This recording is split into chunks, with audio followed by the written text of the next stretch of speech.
My cheating ex-wife left me broke after divorce, then demanded half my lottery winnings, so I exposed her fraud and watched her fall. Before I start, let me tell you something. No matter how smart or careful you think someone is, their arrogance will always trip them up. That's exactly how my ex-wife Jessica ended up. Jessica and I had been married for 6 years. On paper, it was a decent life. I had a stable job in IT consulting, and she was a freelance graphic designer. We weren't rolling in money, but we didn't have to worry about bills either. To everyone else, we probably looked like a pretty solid couple.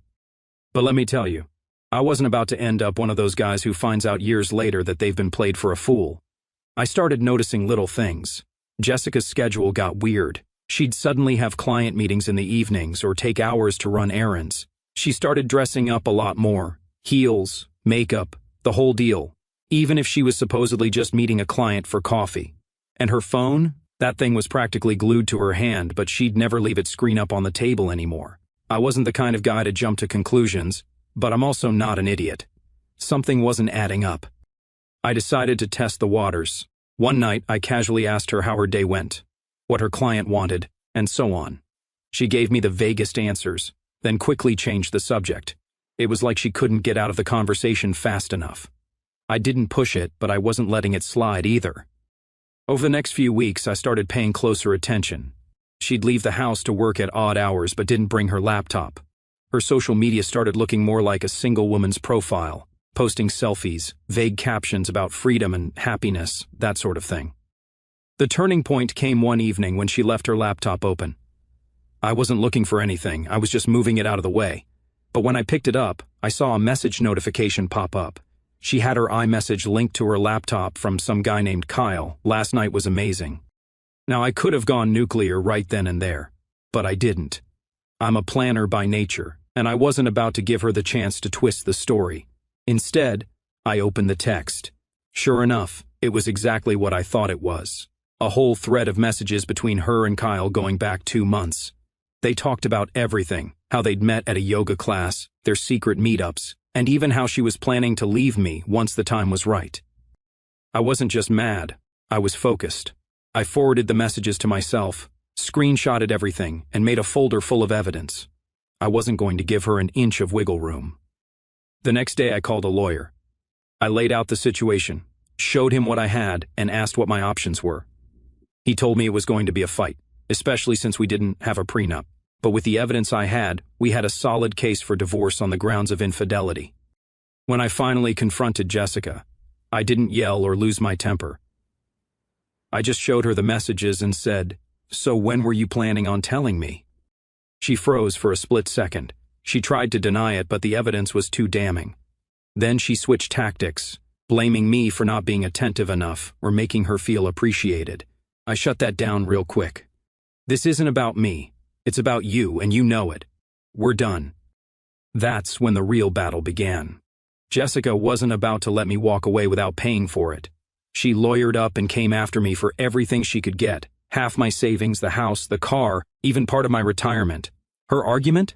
She sacrificed so much for our marriage and deserved her share. The divorce process was hell. Her lawyer tried every trick in the book to drag things out and make my life miserable. At one point, Jessica even claimed she needed more money because she had been supporting me emotionally while I built my career. The audacity was unreal. My lawyer told me I had a good shot at keeping most of what I'd worked for if we took it to court, but after months of back and forth, I just wanted it over with. So I made a choice. I let her have it. It wasn't worth the mental toll to keep fighting. The day the divorce was finalized, I felt like a weight had been lifted off my shoulders. Sure, I was broke, but I was free. At the time, I had no idea just how much karma was going to come back around. So after the divorce, my life boiled down to 2 things: work and survival. Starting over from scratch wasn't just some cliche for me, it was my reality. I was 35, living in a 1-bedroom apartment on the edge of town with furniture I'd either picked up at thrift stores or dragged in from the curb. My once comfortable life, complete with a house and a car I'd loved, was gone. Honestly, I was too determined to dwell on it. The apartment wasn't much: scuffed floors, a kitchen that could barely fit 2 people, and neighbors who thought 2 a.m. karaoke sessions were a good idea. My living room was a futon I found on Craigslist and a TV that only worked if you banged it on the side. The walls were bare, the fridge was mostly empty, but it was mine. No Jessica, no Kyle, no constant reminders of how badly I'd been screwed over. I threw myself into my work. My job as an IT consultant wasn't glamorous, but it paid the bills, and I was good at it. I picked up every extra shift I could, taking on freelance gigs in my free time. My weekdays blurred into weekends, and I rarely took a day off. Sleep became optional. It wasn't the healthiest way to live, but I had a goal: rebuild my savings and prove to myself that I could thrive without Jessica or anyone else. The first few months were tough. My bank account was laughable, and I was constantly exhausted. I'd sit down after a 12-hour day, stare at the pile of bills on my coffee table, and wonder how the hell I'd gotten here. But then I'd remind myself I was free. No more Jessica telling me I wasn't good enough. No more pretending everything was fine while she lived a double life. That thought alone kept me going. One thing I realized quickly was how little I actually needed. When you're stripped down to the basics, you figure out what's really important. I didn't need fancy clothes or a new car or a perfectly decorated apartment. I needed a roof over my head, food on the table, and the drive to keep moving forward. It was almost liberating to let go of all the material crap Jessica had obsessed over. Of course, social media didn't make it easy. Jessica and Kyle were living it up, or at least that's what they wanted everyone to think. Photos of them lounging by the pool at my house, smiling next to my car, and acting like their relationship was relationship goals popped up in my feed every other day. I could have blocked her, but part of me wanted to see how it all played out. I knew it wouldn't last. People like Jessica and Kyle were built to self-destruct. Sure enough, cracks started to show. Mutual friends told me Kyle wasn't exactly the responsible, loving guy Jessica had made him out to be. He quit his gym job and was spending most of his time partying and burning through Jessica's money. Apparently, she was footing the bill for everything: groceries, utilities, even his bar tabs. The house she'd fought so hard for was already falling apart because neither of them could be bothered to maintain it. The car? Kyle crashed it into a mailbox within 6 months. I'll admit, hearing about their downfall gave me a little satisfaction. Okay, maybe more than a little. But I didn't dwell on it for too long. I had my own life to focus on, and for the first time in years I was starting to see progress. One of the first big milestones was paying off my debts. Between the divorce and Jessica draining our joint accounts, I'd been left with a mountain of credit card bills and a couple of lingering loans. It took months of scrimping and saving, but one by one, I knocked them out. The day I paid off the last one, I celebrated with a cheap frozen pizza and a 6-hour binge of my favorite show. It wasn't glamorous, but it felt damn good. Next came rebuilding my savings. I set up a strict budget, cutting out anything that wasn't absolutely necessary. No eating out, no impulse buys, no splurging on things I didn't need. I became the king of meal prepping, eating the same rotation of chicken, rice, and veggies week after week. It wasn't exciting, but it worked. Slowly but surely, my bank account started to grow. Around this time, I also started taking better care of myself. The divorce had taken a toll on my mental and physical health, and I was tired of feeling like crap all the time. I joined a local gym, not Kyle's, obviously, and started working out a few times a week. It wasn't about getting revenge or looking better than Kyle, okay, maybe a little. It was about feeling stronger and more confident in myself. Work was another area where I saw huge growth. All those extra shifts and freelance gigs paid off, not just financially, but professionally. I built up a solid reputation in my field, and after about a year, I landed a promotion. The pay bump wasn't life-changing, but it was a step in the right direction. More importantly, it was validation that I was capable of standing on my own 2 feet. As I started to feel more stable, I allowed myself a few small luxuries. I upgraded my futon to an actual couch, bought a decent coffee maker, and even treated myself to a weekend trip out of town. Nothing crazy, but enough to remind myself that life wasn't just about work and survival. I was allowed to enjoy it too. By the end of that first year, I was in a completely different place, financially, emotionally, and mentally. I wasn't just surviving anymore, I was thriving.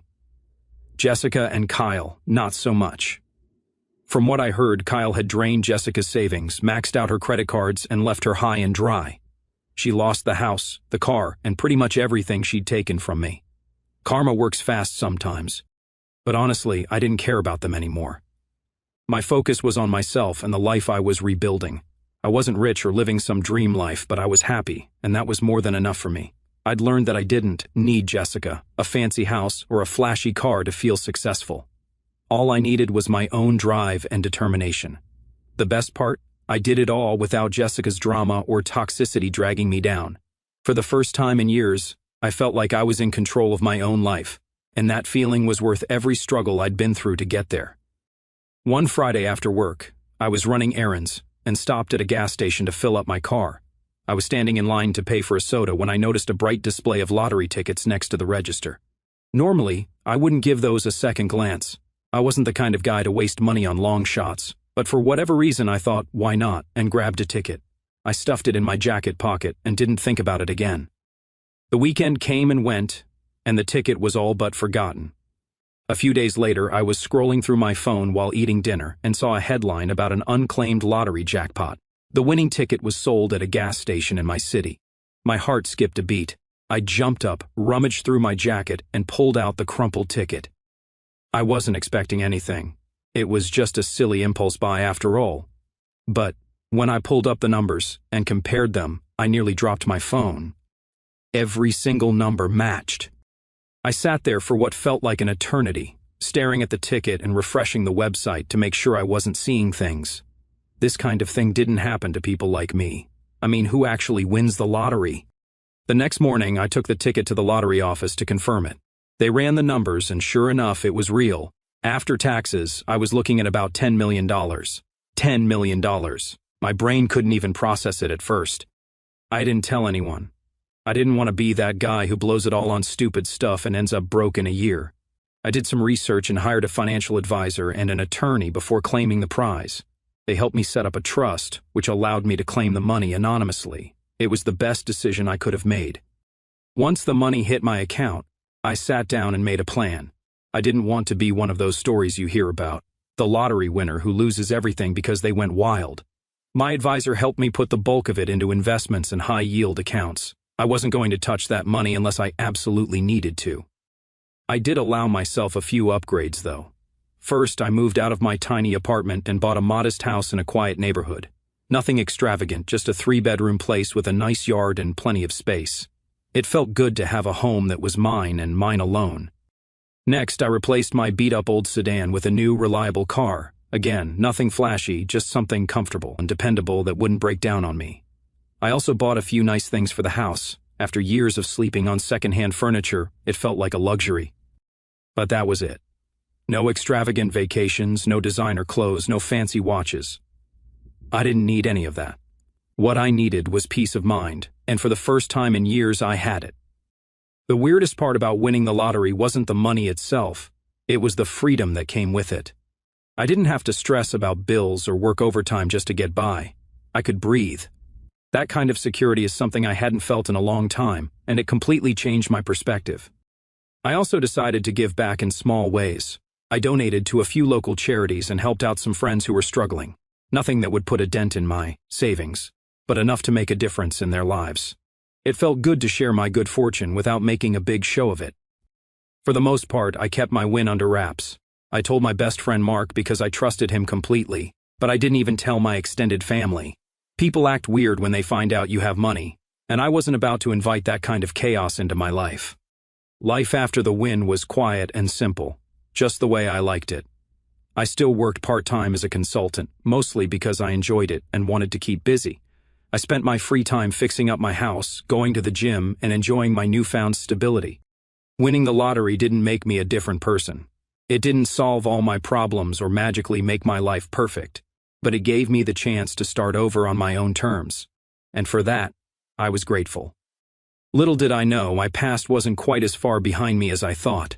But for now, I was just happy to be in a place where I could live my life without any drama. Or so I thought. Let me tell you, nothing ruins a perfectly good afternoon like seeing your cheating ex-wife standing in your driveway, leaning against a rental car like she belongs there. I almost didn't recognize her at first. It had been over a year since I'd last seen Jessica, and life hadn't been kind to her. Her once carefully put-together appearance was gone. She looked like she was trying to fake the confidence she used to wear so effortlessly.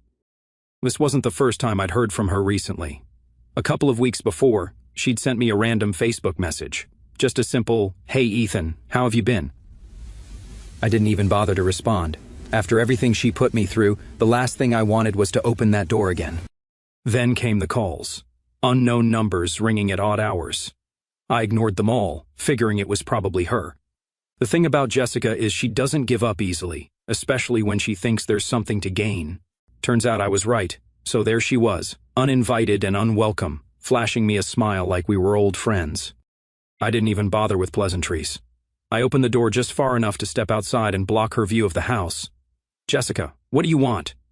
She tilted her head, trying to act casual, but I could see right through it. "Can't I just stop by to catch up? It's been so long, Ethan." I crossed my arms. "We don't have anything to catch up on. Say what you came to say and leave." She sighed, dropping the act almost immediately. "Fine. I heard you've been doing well for yourself. Rumor has it you hit the lottery." There it was. I don't know how she found out, probably through mutual acquaintances or social media whispers. But the moment she said it, I knew exactly why she was here. Jessica didn't just show up for nostalgia. She smelled money, and she wanted a piece of it. "Even if that's true," I said, keeping my tone as even as possible, "it has nothing to do with you. We're divorced, remember?" She shrugged, like it was no big deal. "I'm just saying, Ethan, we were married for years. Don't you think I'm entitled to something? After all, I supported you through so much." I almost laughed. Supported me? Jessica had taken half of everything I had, including the house and car, then ran off to play house with Kyle. But I wasn't about to waste my energy arguing with her. "You're not entitled to a thing," I said. "Whatever I have now, I earned after the divorce. You got what you wanted back then. Don't push your luck." Her smile faltered, and for a moment I thought she might back down. But this was Jessica we're talking about. She doesn't quit until she's either gotten her way or made a total fool of herself. "Well, I think we should talk about it," she said, stepping closer. "Maybe over dinner or coffee? We could figure something out that works for both of us." I shook my head. "There's nothing to figure out. You should leave." Her expression hardened, and she dropped the fake friendly act. "And I'm not leaving, Ethan. Not until we've sorted this out." That's when I realized she wasn't just fishing. She was planning something. Jessica wasn't the type to show her cards unless she thought she had a winning hand. I didn't know what her angle was yet, but I wasn't about to let her worm her way back into my life. "Leave now, or I'm calling the cops," I said firmly. She scoffed. "Fine, but this isn't over." She got into her rental car and drove off, but I knew she'd be back. Jessica didn't know when to quit, especially when she thought there was something in it for her. Sure enough, over the next few days, she bombarded me with texts and emails. She tried every tactic in the book. Guilt, nostalgia, flattery. One text even said, "I was there for you when you were nothing. Don't you think you owe me something?" I ignored every single message. Blocking her number didn't help either. She just switched to emailing me instead. I started saving everything she sent, just in case. Then came the second unannounced visit. This time, she didn't even bother pretending to be nice. She showed up on my porch and demanded to talk. "I'm serious, Ethan," she said. "We need to settle this. If you don't want to do it the easy way, I'll have to take legal action." I raised an eyebrow. "Legal action? On what grounds?" "We've been divorced for over a year now, Jessica. You've got nothing." She smirked. "Oh, I think I do. There are laws about assets acquired during marriage, you know. If you bought that lottery ticket while we were still married, I'm entitled to half." Her logic was as flawed as her sense of entitlement, but I wasn't about to let her see me sweat. "Good luck with that," I said, shutting the door in her face. I spent the rest of the day fuming. Jessica didn't care about the truth or the law. She cared about what she could get, and if she thought she had a shot at grabbing even a sliver of my winnings, she wasn't going to stop. That's when I decided to call my attorney, Amanda. I explained the situation, and she assured me Jessica didn't have a leg to stand on. "The timeline is clear," Amanda said. "You bought and claimed the ticket well after the divorce was finalized. She can try to make a case, but it won't hold up." Still, I knew Jessica. She wasn't rational, and she didn't back down easily. I told Amanda to start preparing, just in case. A few days later, I got served with court papers. It was ridiculous, but it was exactly the kind of stunt I'd expected from her. As frustrating as it was, I wasn't worried. I had Amanda on my side, and we had the facts to prove Jessica's claim was baseless. But that didn't mean it wasn't going to be a fight. Jessica was determined to make my life as difficult as possible, and I wasn't about to let her win. The battle was just getting started. But if Jessica thought she could bully me into giving her a dime, She was in for a rude awakening. Walking into a courthouse to face your ex in a legal battle is a surreal experience. It's like being back in the worst parts of your life, but with everyone watching. The day of the hearing, I showed up early with my lawyer, Amanda. She was calm and collected, as usual, and reassured me we had nothing to worry about. Jessica, on the other hand, strolled in like she was auditioning for some kind of reality show. She was all dolled up, wearing heels that echoed through the hallway, and had this smug look on her face like she'd already won. Her lawyer was right behind her, flipping through a folder full of what I assumed was a pile of nonsense they'd cooked up. The courtroom itself was smaller than I expected. Not like the dramatic scenes you see on TV, just a judge, a court reporter, and a handful of people.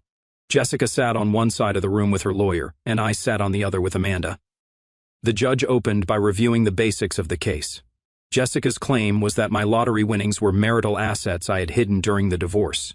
Her lawyer argued that I had intentionally concealed the ticket, depriving her of what she was legally entitled to. When it was Amanda's turn to respond, she started dismantling their argument piece by piece. She explained that the ticket had been purchased and claimed after the divorce was finalized. She handed the judge official documentation from the Lottery Commission, showing the exact dates the ticket was purchased and when the winnings were claimed. Then Amanda brought out the big guns, my financial records. She showed the court how the deposit from the lottery winnings occurred well after the divorce and was completely separate from any joint accounts Jessica and I had during our marriage. The judge nodded, taking it all in, but I could tell Jessica's lawyer wasn't going to give up that easily. Next, Jessica herself took the stand. She gave this tearful speech about how hard our marriage had been for her, how much she'd sacrificed, and how she felt betrayed when she found out about the winnings. It was pure theatrics. At one point, she even said, "I trusted him, and he kept this secret from me. I don't think I'll ever recover from that kind of deception." Recover from what? She wasn't recovering from me, she was recovering from Kyle draining her dry. But of course, she didn't bring that up. When Amanda cross-examined her, things got interesting. Amanda started by confirming the timeline. "Jessica, your divorce from Ethan was finalized on this date, correct?" Jessica nodded. "And you've seen the documentation showing that the ticket was purchased after that date, haven't you?" Jessica tried to hedge. "I don't know when he bought it. For all I know, he could have bought it while we were still married and just waited to claim it." Amanda didn't miss a beat. "Are you suggesting the Lottery Commission would falsify their records to align with Ethan's timeline?" Jessica stammered, clearly caught off guard. I'm not saying that, but..." "But what?" Amanda pressed.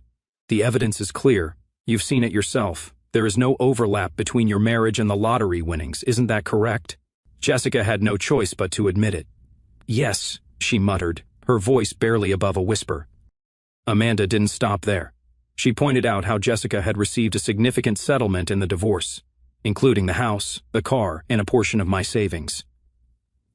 "You've already benefited financially from the divorce, haven't you?"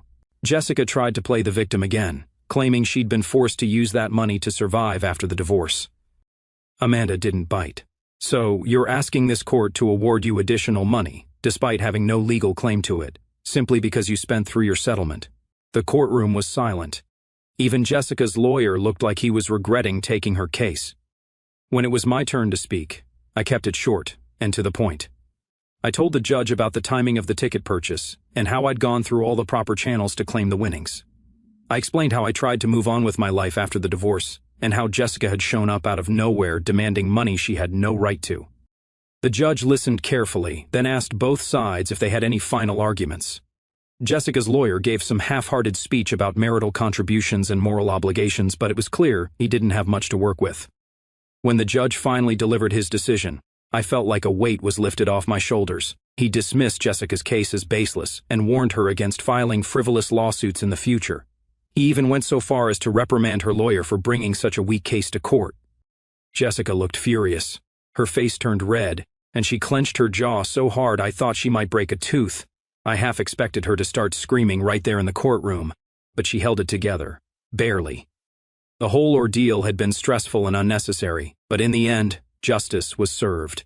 Jessica had tried to take something that didn't belong to her, and she'd been shut down in the most public way possible. You'd think after losing in court, Jessica would have gotten the message, but no. Jessica being Jessica, she decided she wasn't going down without a fight. As soon as the ruling was announced and we stepped outside the courthouse, there she was, waiting for me in the parking lot. "You'll regret this, Ethan," she screamed, her face red with fury. "You think this is over? I'll ruin you." I didn't respond, not a word. I just looked at her, shrugged, and walked to my car. Engaging with her wouldn't have done anything but feed into her tantrum. Besides, I had bigger plans. Here's the thing about Jessica. She's predictable. She thrives on chaos and thinks she's smarter than everyone else, but the truth is she's not nearly as clever as she thinks. I knew she wasn't going to let this go, and I decided it was time to teach her a lesson she'd never forget. Over the next week, I started planting seeds through a few mutual acquaintances. I casually let slip that I was looking into a high-profile real estate investment, a luxury condo project that was supposed to be the next big thing in the city. Of course, there was no such project. It was a complete fabrication, something Amanda and I cooked up specifically to bait Jessica. Predictably, word got back to her. It didn't take long for her to reach out through one of the same mutual contacts, claiming she might be interested in partnering with me on this imaginary deal. She played it off like she was doing me a favor, saying she had connections in real estate and could help make it happen. I let her think she was pulling the strings. I told her I was intrigued and that I'd set up a meeting with the project's developers. What Jessica didn't know was that the developers were actually Amanda and one of her legal colleagues posing as real estate executives. At the meeting, Jessica came dressed to impress, acting like she was some kind of high-powered investor. She threw around all the buzzwords, ROI, equity stakes, market trends, and it was clear she was trying to convince us she knew what she was talking about. She even brought fake financial documents to prove she could back the investment. This was exactly what we were waiting for. Amanda and her colleague played along, asking questions and pretending to be impressed by Jessica's credentials. Meanwhile, I sat back and let her dig herself deeper and deeper into the hole. By the end of the meeting, Jessica was practically glowing with confidence. She probably thought she'd pulled one over on us, that she was about to secure a slice of this made-up real estate pie. She had no idea what was coming. After the meeting, Amanda and I reviewed the documents Jessica provided. They were laughably bad, poorly doctored bank statements, forged letters of credit, and a bunch of made-up nonsense about her assets. It was fraud, plain and simple. We took everything to the authorities, who were more than happy to get involved. Fraud cases like this are their bread and butter, and Jessica had handed them all the evidence they needed on a silver platter. A few weeks later, Jessica was arrested. From what I heard, she was blindsided. She had no idea the investment opportunity was a sting operation until the handcuffs were on her wrists. The fallout was spectacular. Jessica was charged with fraud, forgery, and a handful of other related crimes. Her fake financials and her attempt to manipulate her way into the deal made her case airtight. Her lawyer tried to argue that she'd been misled or tricked, but the evidence was overwhelming. The court didn't go easy on her either. She was slapped with fines, probation, and mandatory community service, and her reputation was completely destroyed. Word spread fast, and soon everyone in her social circle knew what had happened. She went from pretending to be a savvy investor to being the punchline of every joke. I can't lie. It was satisfying to watch her fall apart. After years of her manipulating, lying, and scheming, she'd finally been caught and held accountable for her actions. It wasn't just about the money or the fake investment. It was about showing her that she couldn't keep walking all over people without consequences. For me, it was the perfect revenge. I didn't have to scream or fight or sink to her level. I just let her own greed and arrogance do the work for me. She thought she could outsmart me, and in the end, she only outsmarted herself. After the case wrapped up, Jessica tried to reach out to me one last time. She sent me a long, rambling email full of excuses. She blamed everyone but herself, claimed she'd been pushed into a corner and didn't have a choice. She even had the nerve to ask if I could help her out financially, just until things settled down. I didn't respond. I didn't need to. She'd made her bed, and now she had to lie in it. The whole ordeal taught me a lot, not just about Jessica, but about myself. I realized that walking away from someone like her was the best decision I ever made. Winning the lottery was great, sure, but the real prize was being free of her toxicity and knowing I'd come out on top no matter how hard she tried to drag me down. Jessica thought she could ruin me, but all she did was ruin herself. And honestly, I'm good with that.